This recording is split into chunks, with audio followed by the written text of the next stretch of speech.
성경의 9가지 열매를 이제 사랑이라는 안경을 끼고 우리가 바라보고 있습니다. 지난주에 우리가 아가페 곧 사랑에 이어서 오늘은 희락, 기쁨을 보려고 합니다. 사랑은 기쁨이다 라고 먼저 말씀드리고 싶은데, 지난주에도 요한복음 15장에 나오는 참 포도나무와 가지의 비유에 대해서 주님 말씀하신 부분에서 주님이 결국 사랑하라고 말씀하셨다고 했는데, 그 15장 11절에 보면요, 왜 사랑하라고 얘기를 하느냐, 그것은 내 기쁨이 너희 안에 있어서 너희 기쁨을 충만하게 하려 함이라, 이렇게 말씀하세요. 사랑과 기쁨이 떼어놓을 수 없는 것을 볼 수가 있습니다. 실제로 예수님께서 한 번은 율법사의 질문을 받습니다. 어떤 율법이 가장 큰 것입니까? 주님께서 마태복음 22장 37절부터 답하시기를, 마음을 다하고 힘을 다하고 뜻을 다하여서 주 너의 하나님을 사랑해라. 이것이 크고 첫째 되는 계명이다. 제일 큰 것만 얘기해 주시면 되는데, 예수님이 한 번 더 말씀하시기를 둘째도 있는데 그것은 이웃을 내 자신같이 사랑하라. 이 두 계명, 그 속에는 율법과 선지가 다 들어가 있는 구약 성경 전부의 강령이라, 이렇게 말씀하고 계세요. 그러면 정말 하나님을 사랑하는 것과 이웃을 사랑하는 것이 우리에게 잘 균형을 맞출 수 있습니까? 또 하나님 사랑 혹은 이웃 사랑이라고 하는 게 억지로 되는 게 아니잖아요. 사람 보라고 하는 것도 아니잖아요. 사랑의 영이 충만해져서 그것이 자연스럽게 하나님을 사랑하고 이웃을 사랑하는 일들이 우리에게 기쁨으로 나타나야 할 텐데, 뭔가 부자연스러운 거 있죠. 그런 척하고, 혼자 있을 때는 내가 위선하는가 아닌가 하는 그런 반성을 할 때가 있는 것을 봅니다. 먼저 그 원인을 발견하고 싶은 것은 하나님이 기뻐하시는 것과 우리의 기쁨 사이의 관계를 한번 들여다보고 싶어요.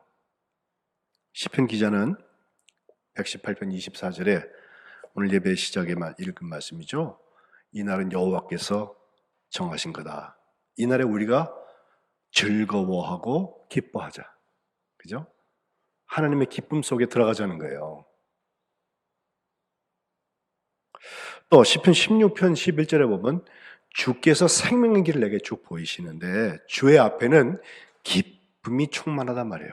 또 주의 오른쪽에는 영원한 즐거움이 있다. 이렇게 하나님께서 우리에게 주시는 기쁨과 즐거움을 얘기하고 있어요. 그런데 우리는 하나님의 기뻐하심에 연결되어 있는 기쁨을 쉽게 여기는 건 아닌가. 주님께서 하신 모든 말씀 중에서 원수를 사랑하라, 이 말씀이 오면은 여러분 다 고개를 갸우뚱하실 거예요. 때로는 걸림돌이 됩니다. 속으로는 아주 미워 죽겠는데 겉으로는 사랑하는 척하는 거, 이것도 위선 아니야? 내게는 해로운 대상에게 전략적으로 너그러운 척하는 거, 뭔가 어리석고 뭔가 부자연스러워 보입니다. 베드로전서 4장 8절에 사랑은 허다한 죄를 덮는다, 이런 말씀이 나오는데, 허다한 죄를 덮는 게 사랑이라고 하니까, 사랑한다고 하니까 나는 다 죄를 덮어줘야지, 실천한다고 이유 없이 용서합니다, 덮어놓고 용서합니다, 이렇게 했는데 지나고 나니까 그게 잊혀지신 게 아니에요. 속에 쓴뿌리가 될 때도 있습니다. 그런데 한번 저 이렇게 생각해 봤어요. 원수를 미워하는 것은 예수님 없어도 누구나 할 수 있는 거예요. 세상 사람들도 다 똑같이 하는 거예요.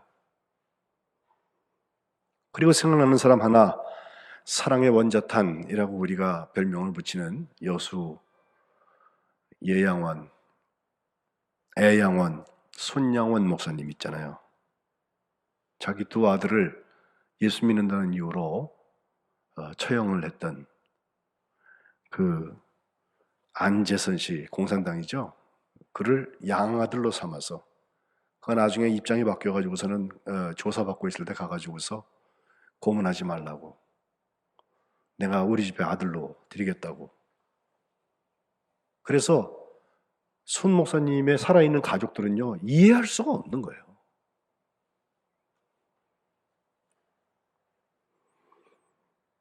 너무 빨리 돌아가셨죠. 6.25 때. 그 이유를 우리가 모르는데, 그래도 50도 안 된 그 목사님을 한국의 성자라고 모두들 말하지 않습니까? 다시 묻습니다. 우리의 사랑과 기쁨은 하나님의 기뻐하심과 어떤 관계가 있습니까? 하나님이 기뻐하시기 때문에 내가 기뻐하는 일이 있기는 합니까? 하나님의 사랑에 따라오는 기쁨, 그게 어떤 것인지 우리가 잘 몰라서 그래요. 짜내서 희생하고 용서하고 나눠주라고 하면 힘들지만, 거기 기쁨이 없지만, 하나님의 사랑 때문에 우리가 희생하기 시작하고, 하나님의 사랑 때문에 용서하기 시작하고, 하나님의 사랑 때문에 나누기 시작한다면 굉장히 사랑이 자연스러워집니다. 우리는 용서받은 죄인입니다. 누가복음 15장에 가면 세 가지 비유가 나오죠. 뭘 잃었다가 다시 찾은 것인데, 제일 처음에는 100마리 양 중에서 한 마리 양을 잃어버렸다가 찾은 목자의 이야기고, 두 번째는 10 드라크마를 가지고 있다가 한 드라크마를 잃어버렸다가 다시 찾아내는 한 과부의 이야기고, 세 번째는 두 아들 중에서 우리가 흔히 탕자라고 말하는, 아버지의 유산을 먼저 받아가지고 나가서 다 까먹고서 거짓골이 돼서 돌아온 그 아들. 그런데 아버지 입장에서는 잃었다가 다시 찾은 아들이라 이렇게 얘기하지 않습니까? 그런데 이 세 가지 이야기의 맨 끝에 결론이 다 똑같아요. 하나님의 기쁨입니다. 15장 7절, 이와 같이 죄인 한 사람이 회개하면 하늘에서 회개할 것 없는 99의 의인으로 말미암아 기뻐하는 것보다 더하다, 더 기뻐하신단 말이에요. 15장 7절, 10절, 죄인 한 사람이 회개하면 하나님의 사자들 앞에 기쁨이 된다 말씀하셨고, 그 돌아온 동생 녀석 못마땅해갖고 아버지한테 항변하는 그 큰아들에게 아버지가 하신 말씀, 마지막 32절, 이 내 동생은 죽었다가 살아났다, 내가 잃었다가 얻었다, 그러므로 우리가 즐거워하고 기뻐하는 것이 마땅하다. 이게 아버지의 마음이라는 거예요. 그리고 보면 우리가 사랑할 이유가 있는 것처럼 하나님의 기뻐하심에 함께 기뻐할 이유가 있습니다. 오늘 본문 제가 여러 번 설교하는 본문 중에 하나예요. 사실은 오늘 읽은 말씀 앞에 부분 때문에 제가 설교를 하는 것은, 거기 믿음, 소망, 사랑이 다 잘 표현되어 있어서 데살로니가라는 교회를 향해서 사도 바울이 믿음의 역사, 사랑의 수고, 우리 주 예수 그리스도에 대한 소망의 인내, 제가 믿음, 소망, 사랑, 믿음, 사랑, 소망, 이거 가지고서 먼저 교회를 우리가 함께 바로 세우기를 원해서 올해 지금 사랑의 해와 있잖아요. 사랑의 수고에 대한 말씀을 우리가 함께 나누고 싶은 것인데, 그 바로 뒤에 있는 말씀이 오늘 본문인데, 바로 6절에 보면요, 성령의 기쁨이라는 표현이 나옵니다. 또 너희는 많은 환난 가운데서 성령의 기쁨으로 말씀을 받았다. 그리고 우리와 주를 본받은 자가 되었다. 성령의 기쁨, 곧 사랑의 영의 기쁨은 어디에서 우리가 발견할 수 있습니까? 6절 있는 그대로 보면 먼저 많은 환난 가운데서 시작합니다. 데살로니가 교회가 칭찬을 많이 받아요. 바울이 정말 아꼈던 교회 같아요. 근데 그 교회에서 바울은 도대체 3주밖에 안 있었어요. 사도행전 17장에 보면 2차 전도 여행 때 빌립보 가문에서 큰 고생을 한 다음에 간 데가 거기인데, 거기서 세 안식일 동안 유대인 회당에 가서 설교를 했는데, 바로 복음을 전했는데 예수 그리스도에 대한 얘기를 했더니, 많은 유대인들이요, 많은 경건한 헬라인들, 큰 무리, 또 적지 않은 귀부인들까지도 그 권함을 받아들이고 복음을 받아들이기 시작해요. 참 놀라운 일이잖아요. 그런데 17장 5절에 가보면 유대인들은 시기하여서 그 불량배들을 끌고 와가지고서 소동을 일으키게 하고, 그 바울이 자고 있던 야손이라는 사람의 집에 막 침입해가지고 그 야손 거기서 그 바울을 찾아내고 싶은데 그 집에 없으니까 그 집 주인을 끌고 와가지고요. 나중에 보석금 내고 돌아가는 참 어려운 일을 경험했던 곳이 바로 이 데살로니가입니다. 그 밤에 사도 바울은 보석금을 받고 그 야손이 나오는 그 밤에 야반 도주같이 해서 베레아를 향해서 가지 않습니까? 일행 중에서 믿음의 아들인 디모데를 거기에 남겨놓았는데 그 디모데가 나중에 바울한테 와서 보고하는 것을 데살로니가 전 후서에서 우리가 쭉 보면 계속되는 핍박이 유대인들로부터 있었어요. 이 많은 환난 가운데 있지만 성령의 기쁨으로 성령의 기쁨과 함께 데살로니가 교회가 말씀을 받았다고 그랬어요. 성령의 기쁨으로 우리에게 다가오고 사랑의 영의 기쁨이 우리에게 충만하기 시작하면 하나님의 말씀이 들리기 시작해요. 그래서 데살로니가전서 2장 13절에는 이 데살로니가 교회를 향하여서 바울이 특별히 감사하는 것 하나 더 나오는데 너희가 우리에게 들은 바 하나님의 말씀을 받을 때 사람의 말로 받지 아니하고 하나님의 말씀으로 받았다. 진실로 그렇다. 이 말씀이 또한 너희 믿는 자 가운데에서 움직인다, 일한다, 역사한다 그랬어요.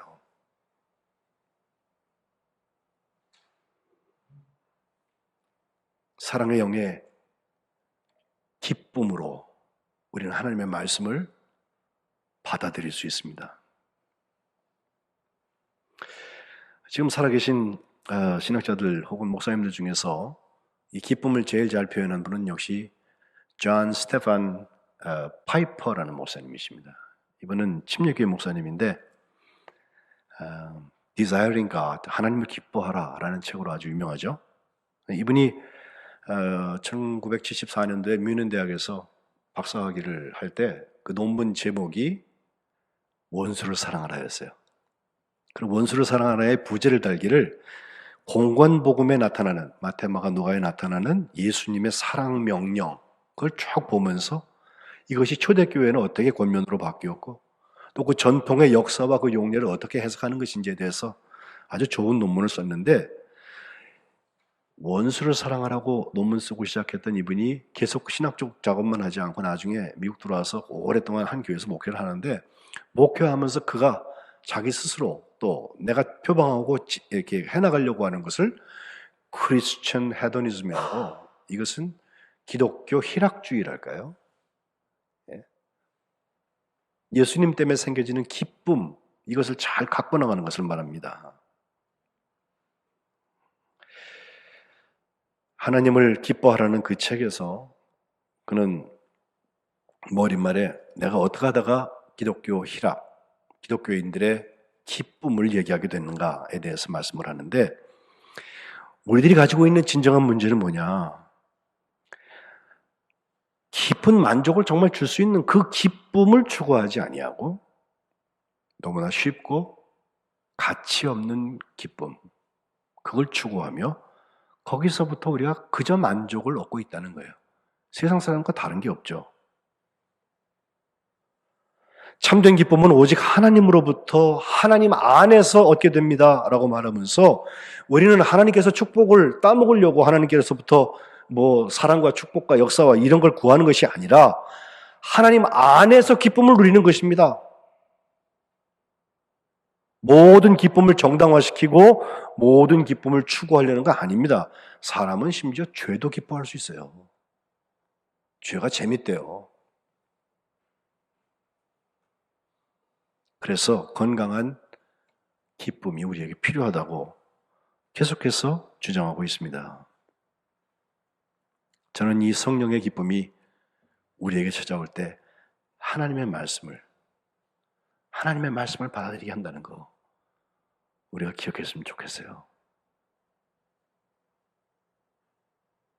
우리가 좋아하는 사람이 있으면 좋아하는 사람의 말은 좀 크게 들리잖아요. 관계에서 오는 거죠. 또 6절 하반절에 보니까 성령의 기쁨으로 우리와 주를 본받는 자가 된다는 표현이 나옵니다. 이제 성령의 기쁨으로 생겨지는 일 중에 하나님의 말씀만 들리는 것이 아니라 말씀을 전한 사람을 본받게 되고, 아니 더 오리지널리 주님을 본받는 사람이 되는 거예요. 7절에도 보니까 그 본받는 것이 이제 모든 믿는 자의 본이 되었다라고 설명하고 있는데, 6절에 나오는 본받는 자라는 말과 7절에 나오는 믿는 자의 본이라는 말은 사실은 다른 말이에요. 앞에 주님을 본받는 자가 된다는 것은 주님을 따라간다는 거고, 주님을 이렇게 모방해 나간다는 것을 말하고, 뒤에 모든 믿는 자의 7절에 본이 된다고 하는 말은 튀포스라고 해서 원형이 된다, 패턴이 된다.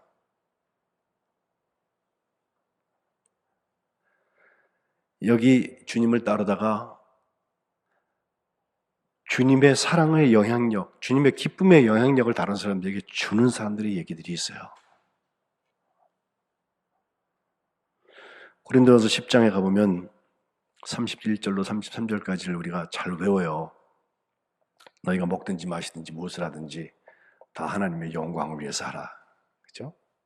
32절에는 유대인에게나 헬라인에게나 심지어 하나님의 교회나 거치는 자가 되지 말아라.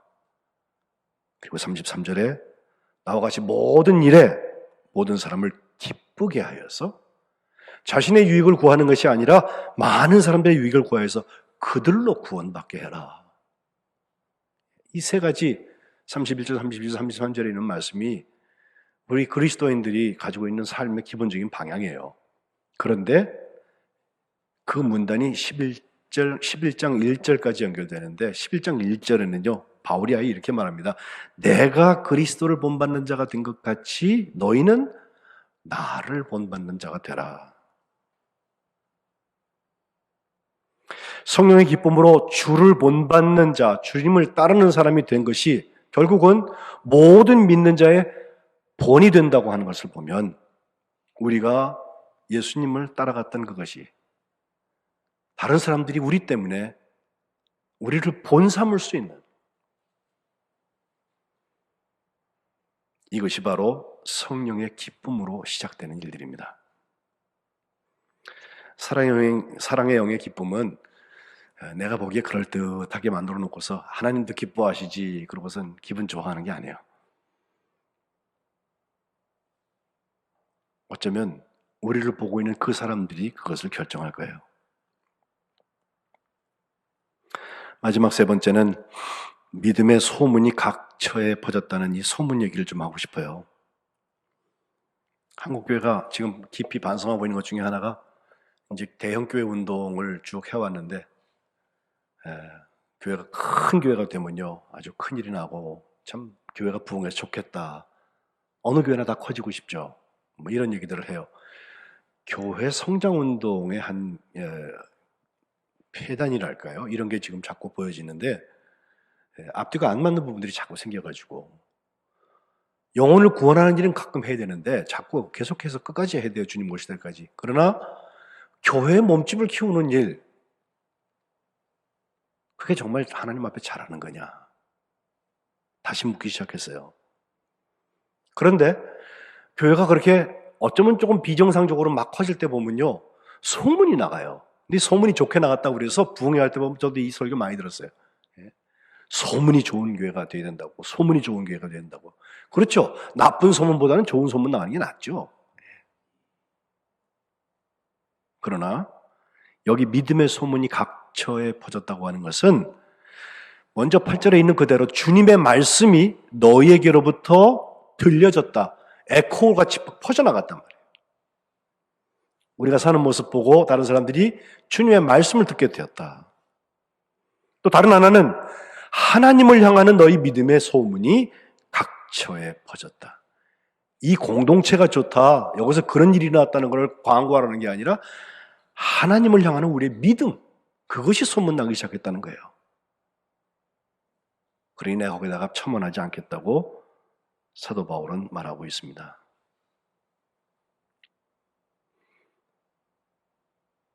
이사야 선지는 61장에 주 여호와의 영이 내게 내리셨으니 하면서 일어나는 변화들을 쭉 설명해요. 이것은 예수님께서 기적을 일으키신 것에 대해서 사람들이 물을 때 인용했던 말씀이기도 해요. 여호와께서 내게 기름 부으셔서 가난한 자에게 아름다운 소식을 전하게 하려 하십니다.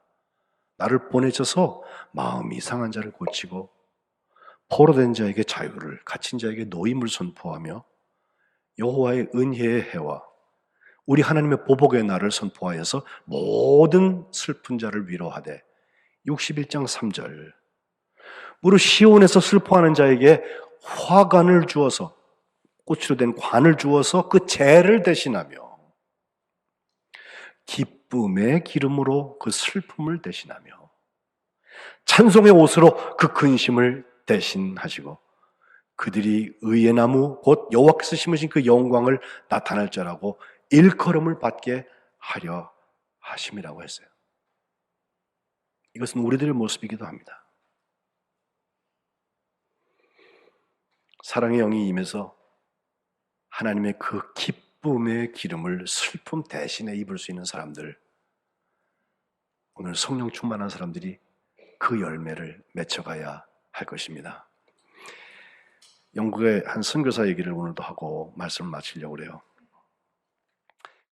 글래디스 아일월드라는 한 여인인데 1902년도에 태어났습니다. 손영원 목사님이 같은 해에 태어나셨죠.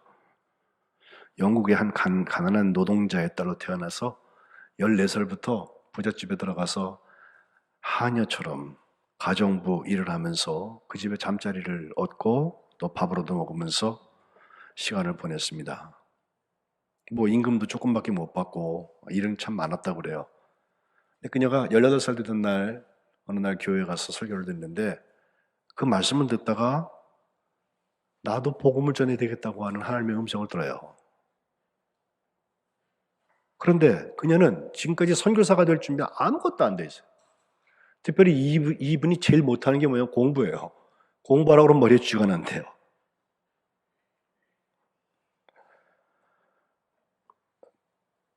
그래서 중국 내지선교회라고 중국 인랜드 미션이라고 중국 본토 안에 있는 그쪽에다가 선교하는 거기에 선교사 지원을 했는데 뭐 보기 좋게 떨어졌습니다. 보통 그런 사람 이런 일을 경험하면요, 에이 내가 그때 잘못 들었나 봐, 아닌가 봐요. 그러면서 다시 자기 삶으로 돌아가게 마련인데 그녀는 이 하나님의 말씀을 들었던 것에 대해서 쉽게 포기하지 않았습니다. 그때부터 돈을 모으기 시작하는데 돈을 많이 모은 게 아니라 중국까지 갈 수 있는 기차표를 살 돈을 모았어요. 실제로 기차를 타고 2년 후에 중국까지 갑니다. 그녀가 가지고 간 것은 침낭, 그리고 옷가방 2개, 냄비, 뭐 골로, 프라이팬, 이 요리하는 재료 있잖아요. 가정부로 일했던 사람답게 그거 들고 중국에 도착했어요. 아무도 그녀를 선교사라고 보지도 않고 그녀를 이렇게 환영하는 사람도 없었다고 그래요. 그녀가 찾은 일이 여인숙 하나를 이렇게 운영하는 일을 돕게 되었는데 거기 노새를 모는 그 마부들 같은 그런 사람들이 늘 와서 자는 아주 허름한 여인숙의 운영을 하게 되었다고 합니다.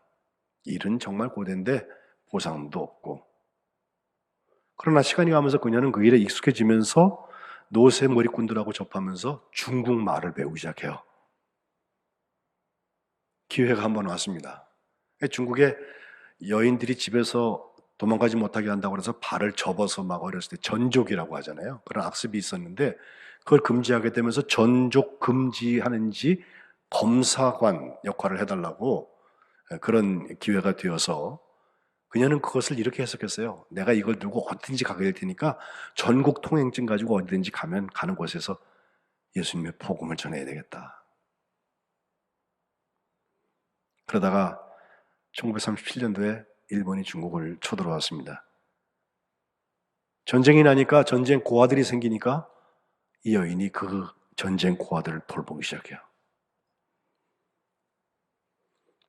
1940년도에 그녀는 자기가 데리고 있던 100여 명, 97명이라고도 하는데 그 고아들을 데리고 거의 한 달 동안 27일 동안 산 넘고 물 건너서 저 태국 국경 쪽으로 넘어와서 도피를 하기도 했습니다. 그 이후에 온갖 풍토병부터 병들이 걸리는데 발진 티푸스, 폐렴, 무슨 재귀열, 영양실조, 극도의 탈진 이런 게 와가지고 몸이 약해져서 영국으로 귀국하게 돼요. 20년 만에 집에 돌아온 이 한여 출신의 여인. 그런데 여기에 반전 드라마가 시작이 됩니다. 사람들이 그녀가 거기 중국에서 겪었던 모든 일들의 이야기를 들으면서 하나님께서 주셨던 그 사랑의 이야기, 그 기쁨의 이야기, 거기에 감동받기 시작했습니다. 1957년도에는 그녀의 이야기가 책으로 써지게 되고 그 다음에는 그 유명한 어르신들은 이름 다 아실 텐데 잉그리트 버그만이라는 여인이 그 영화 배우가 주연이 돼가지고서 이 영화를 찍어요. 그게 6번째 행복의 여관 혹은 여인숙이라고 하는 제목인데 그 영화 시사회에는 여왕 엘리자베스도 참석했다고 해요. 어마어마한 영화가 됐는데 이야기 자체가 하나님의 사랑이 기쁨으로 받아들여진 이야기예요. 1955년 그녀는 이제 다시 중국으로 돌아가겠다고 건강을 되찾은 다음에 애를 썼지만 허락이 되지 않으니까 중국 말고 대만에 가서 복음을 전하다가 15년 후에 하나님의 부르심을 받습니다. 그녀는 이런 말을 남겼어요. 하나님께서 첫 번째 택한 사람이 누굴까요? 저는 모르겠어요. 아마 여자 아니고 남자일 것 같아요. 그것도 훌륭한 남자였을 것입니다. 그는 교육도 아주 많이 받았을 것 같아요. 그러나 그 후에 어떤 일이 일어나는지 저는 모르겠습니다.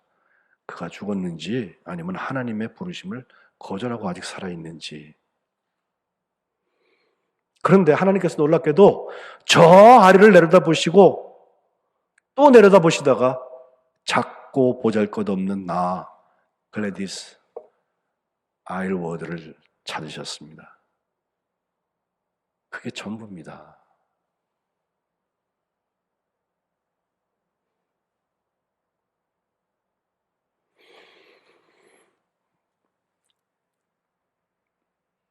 작은 여인이라고 앨런 버기스라는 사람이 그녀에 대해서 살아온 이야기들을 쓴 일이 있는데 그 작은 여인은 하나님 앞에 정말 큰 사람이 됐어요. 그것은 하나님의 사랑의 영에 사로잡혀서 하나님이 기뻐하시는 일을 나의 기쁨으로 삼았기 때문에 그래요. 데살로니가전서 5장 16절 다 외우시죠? 항상 기뻐하라.